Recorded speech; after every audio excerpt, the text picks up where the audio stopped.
अब हमारी बारी है। ट्रंप के इतना कहते ही अमेरिका ने ईरान पर फिर हमला बोल दिया। IRGC के 4 कमांडरों की मौत हो गई है। नमस्कार, आप देख रहे हैं न्यूज़ 18। मैं हूं आपके साथ श्रुति श्रीवास्तव। अमेरिका ने एक बार फिर ईरान के खिलाफ हवाई हमले शुरू कर दिए हैं। अमेरिकी अधिकारी के हवाले से आई रिपोर्ट के मुताबिक राष्ट्रपति डोनाल्ड ट्रंप ने पिछले सप्ताह बमबारी रोककर बातचीत के लिए मौका दिया था, लेकिन जॉर्डन में अमेरिकी सैन्य अड्डे पर हुए मिसाइल हमले के बाद सैन्य अभियान दोबारा शुरू कर दिया गया। एक्सियोस की रिपोर्ट के मुताबिक ईरान की ओर से एक दिन पहले जॉर्डन स्थित अमेरिकी की बेस को निशाना बनाकर मिसाइलें दागी गई थी।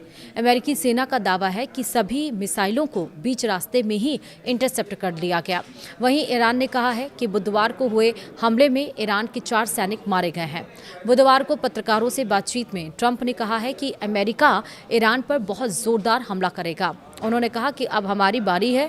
ट्रंप ने यह भी दावा किया है कि ईरान ने मिसाइल हमला करना अपनी गलती माना है और अमेरिका से जवाबी कार्रवाई नहीं करने की अपील की है। हालांकि ईरान की ओर से इस दावे की स्वतंत्र पुष्टि नहीं हुई है। रिपोर्ट के अनुसार ट्रंप प्रशासन ने इससे पहले लगातार 13 रात तक ईरान के सैन्य ठिकानों पर हमले किए थे और इसके बाद बातचीत की संभावना को देखते हुए बमबारी अस्थायी रूप से रोक दी गई थी। लेकिन जॉर्डन में हुए मिसाइल हमले के बाद 5 दिन के भीतर ही यह सैन्य अभियान फिर शुरू हो गया।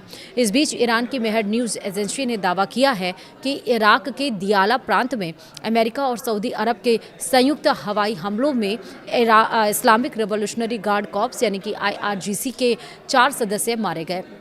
रिपोर्ट में उनकी पहचान अली असगर अस्तानेह, अबोल फजल मोताकी, मोर्तज़ा अकबरी और अमीर अब्बास दरहम फरोशू के रूप में हो गई है। वहीं एजेंसी के मुताबिक चारों ईरान के काशान शहर के रहने वाले थे।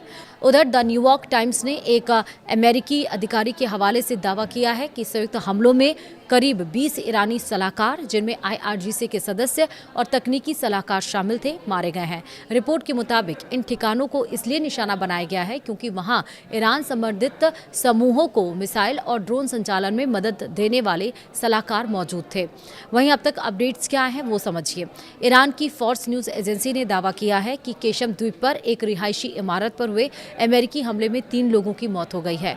रिपोर्ट में होमोर्ज़गान यूनिवर्सिटी ऑफ मेडिकल साइंसेज के हवाले से कहा गया है कि मृतकों में एक दंपत्ति और उनका 2 साल का बच्चा शामिल है। रिपोर्ट के मुताबिक इस हमले में घायल 7 और 9 साल की उम्र के 2 अन्य बच्चों का अस्पताल में इलाज चल रहा है।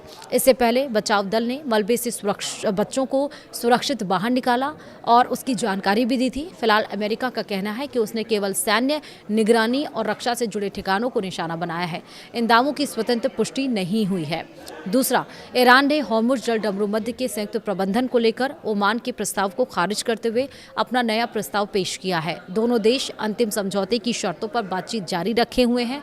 ईरान के उप विदेश मंत्री काजेम गरीबाबादी ने कहा है कि तेहरान के प्रस्ताव के तहत जल डमरूमध्य में एक समुद्री मार्ग पूरी तरह ईरान के क्षेत्रीय जल क्षेत्र से गुजरेगा, जबकि दूसरे मार्ग का एक हिस्सा भी ईरानी जल क्षेत्र में रहेगा। उनके मुताबिक इससे ईरान आने और जाने वाले दोनों समुद्री मार्गों की प्रभावी निगरानी कर सकेगा।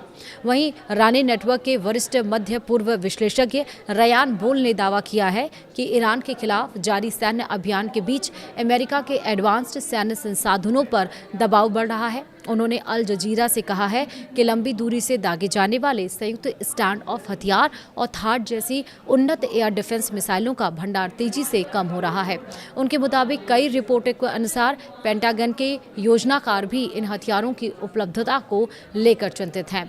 वहीं ईरान की सरकारी प्रसारक IRIB के मुताबिक केशन द्वीप पर अमेरिकी हमले में क्षतिग्रस्त हुए रिहायशी भवन के मलबे से तीसरे बच्चे को सुरक्षित निकाल लिया गया।